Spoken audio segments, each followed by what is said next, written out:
जैसा कि last episode में देखा, हितेश अपने हाथ में रेड क्रिस्टल पकड़कर बोलते हैं मैं तुम दोनों को मार दूंगा। हितेश के हाथ में उस रेड क्रिस्टल को देखकर वीर और रूही दोनों ही हैरान होते हैं। हितेश बोलता है अब मरने के लिए तैयार हो जाओ। ये बोलकर हितेश उस रेड क्रिस्टल को अपने सिर के ऊपर लगा लेता है। हितेश जैसे उस रेड क्रिस्टल को अपने सिर के ऊपर लाता है तो वो क्रिस्टल ग्लो करने लग जाता है। उस क्रिस्टल में से जो एनर्जी निकली होती है उसे वहां पर जितने भी मिनी क्रिस्टल हवा में फ्लोट करे होते हैं वो सारे एक बार फिर से वीर के ऊपर अटैक कर देते हैं। ये देखकर वीर हैरानी से मन में सोचता है आखिर हितेश इन मिनी क्रिस्टल को कंट्रोल कैसे कर रहा है। वो सभी मिनी क्रिस्टल जैसे वीर की बॉडी में लगने वाले होते हैं और तभी वीर के जेब में से एक आवाज आती है। उस आवाज के आती वो सभी मिनी क्रिस्टल वीर की बॉडी के साइड से निकलकर वापस हितेश के ऊपर अटैक कर देते हैं। वीर हैरानी से मन में सोचता है आखिर ये क्या हो रहा है। अचानक से ये मिनी क्रिस्टल मुड़कर वापस से हितेश के ऊपर अटैक क्यों कर रहे हैं। उन सभी मिनी क्रिस्टल को अपनी तरफ आते हुए देखकर हितेश उस रेड क्रिस्टल को हवा में उठाकर बोलता है आखिर तुम ये क्या कर रहे हो, तुम मुझ पर अटैक क्यों कर रहे हो, उसके ऊपर अटैक करो। वो सभी मिनी क्रिस्टल हितेश की बॉडी में आकर लग जाते हैं और उसकी बॉडी से खून चूसना स्टार्ट कर देते हैं। हितेश दर्द में जोर से चिल्लाते हुए वहीं जमीन पर लोटपोट करने लग जाता है और देखते ही देखते वो सभी मिनी क्रिस्टल हितेश की बॉडी से पूरा खून चूस लेते हैं और हितेश की बॉडी पूरी सूख जाती है। ये देखकर रूही को अजीब लगता है इसलिए वो अपना चेहरा साइड में घुमा लेती है। वीर रूही के पास आकर उससे बोलता है रूही क्या तुमने किसी बग की आवाज सुनी जैसे कोई बग चिल्ला रहा है। ये सुनकर रूही बोलती है आखिर तुम किसकी बात कर रही हो। वीर अपने जेब से उस यूनिकॉर्न बीटल को निकाल के बोलते हैं जब इस यूनिकॉर्न बीटल ने आवाज की तो उन सभी मिनी क्रिस्टल ने मुड़कर हितेश के ऊपर अटैक कर दिया।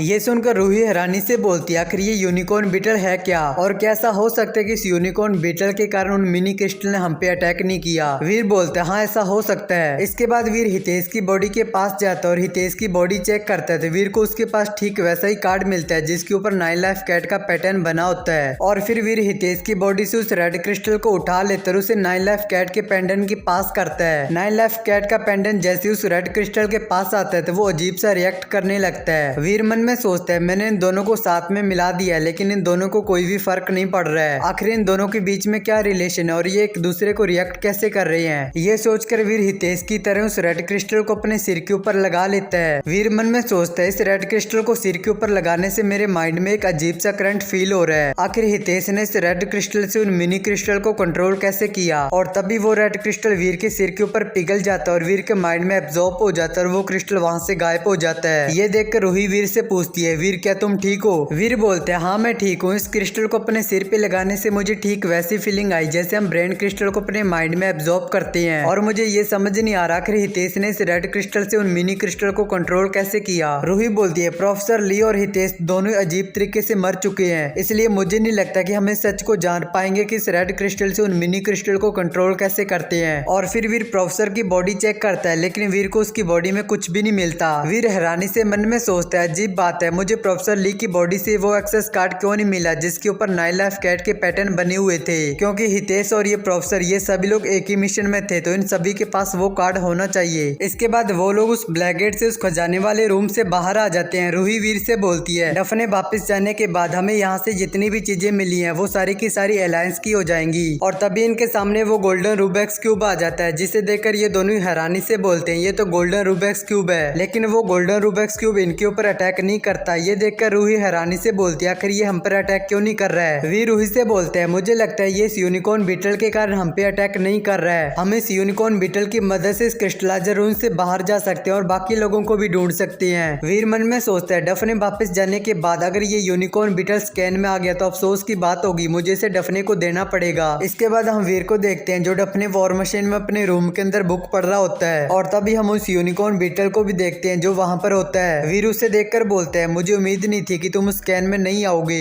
ये बोलकर वीर उस यूनिकॉर्न बीटल को अपने पास आने के लिए बोलते हैं लेकिन उस यूनिकॉर्न बीटल को वीर की लैंग्वेज समझ नहीं आती और वो वहीं पे बैठा होता है। वीर खड़ा होकर उस यूनिकॉर्न बीटल को उठाने में बहुत ज्यादा आलसी होता है। वीर मन में सोचता है कि यूनिकॉर्न बीटल उसके पास आ जाए और तभी अचानक से वो यूनिकॉर्न बीटल फ्लाई करते हुए वीर के पास आने लगता है। ये देखकर वीर हैरान होता है और वीर का फोकस जैसे उस यूनिकॉर्न बीटल से हटता है तो वो यूनिकॉर्न बीटल वापस से नीचे गिर जाता है। ये देखकर वीर हैरानी से बोलता है आखिर ये क्या हो रहा है। ये बोलकर वीर एक बार फिर से अपने माइंड का फोकस उस यूनिकॉर्न बीटल के ऊपर लगाता है। वो यूनिकॉर्न बीटल फ्लाई करके वीर के पास आ जाता है। वीर खुश होकर बोलता है लगता है मेरे पास ऐसी काबिलियत आ चुकी है कि मैं अपने माइंड से किसी भी चीज को कंट्रोल कर सकता हूँ। और फिर वीर एक गिलास को उठाने की कोशिश करता है और वीर उसे उठा भी लेता है। ये देखकर वीर बहुत ज्यादा खुश हो जाता है और वीर बोलता है सच में मेरे पास ऐसी काबिलियत आ चुकी है कि मैं अपने माइंड से किसी भी चीज को कंट्रोल कर सकता हूँ। इसके बाद वीर खड़ा होकर अपने दूर पड़े कपड़ों को उठाने की कोशिश करता है, लेकिन वीर उसे नहीं उठा पाता। वीर बोलता है आखिर ये उठ क्यों नहीं रही है। काफी बार ट्राई करने के बाद वीर फिर से बेड पे आ जाता है। वीर मन में सोचता है लगता है उस लाल क्रिस्टल ने मेरे ब्रेन को डेवलप कर दिया है, जिससे मैं किसी भी चीज को कंट्रोल कर सकता हूँ। लेकिन मेरी माइंड की पावर बहुत ज्यादा कमजोर है। मैं वही चीजें उठा सकता हूँ जो मेरी 6 फीट की दूरी में हो और बहुत ज्यादा हल्की हो। ये पावर मेरे किसी भी काम की नहीं है, क्योंकि मैं इसे बैटल में यूज नहीं कर सकता। इसके बाद वीर रूही के कैबिन में आ जाता है, जहाँ पर रूही टेंशन में होती है। रूही को टेंशन में देखकर वीर रूही से बोलता है आखिर ऐसा भी क्या हो गया जिससे कैप्टन रूही टेंशन में आ गई है। रूही बोलती है क्रिस्टलाइजर रून्स एक्सप्लोर करते टाइम जो हादसा हुआ था उसके कारण अलायंस ने हम सभी को वापस बुलाया है। ये सुनकर वीर बोलता है क्या तुम्हें पनिशमेंट मिलेगी आगे से। रूही बोलती है नहीं, तुम जो हाई ग्रेड के 2 क्रिस्टल लेकर आए थे उसके कारण अलायंस ने हमारे सभी मिस्टेक को माफ कर दिया है। इसके बाद वीर रूही से पूछता है कि अब हम इंटरनेट का यूज कर सकते हैं, मुझे ग्लैडिएटर प्लेटफॉर्म में जाना है। रूही बोलती है नहीं, अभी तक हम इंटरनेट का यूज नहीं कर सकते। अगर तुम्हें ट्रेनिंग करनी है तो तुम military virtual camp holographic trainer में जा सकते हो। आखिर क्या बात हो गई है मुझे भी बताओ। वीर रूही को बताता है मैंने एक न्यू फाइटिंग स्किल से किया है, जिसे मैं रियल बैटल में ट्राई करना चाहता हूँ। इसके बाद वीर वर्चुअल कैंप में लॉग इन करता है और वो अपनी आईडी का नाम वही सेम रखता है, वॉर मशीन के एक सोल्जर। और तभी उसकी अपोनेंट भी आ जाती है। उसकी आईडी के नाम मिस परफ्यूम होता है। ये देखकर वीर बोलता है ये तो एक लड़की है और इसकी आईडी के नाम इतना अजीब क्यों है, लगता है इसे परफ्यूम का बहुत ज्यादा शौक होगा।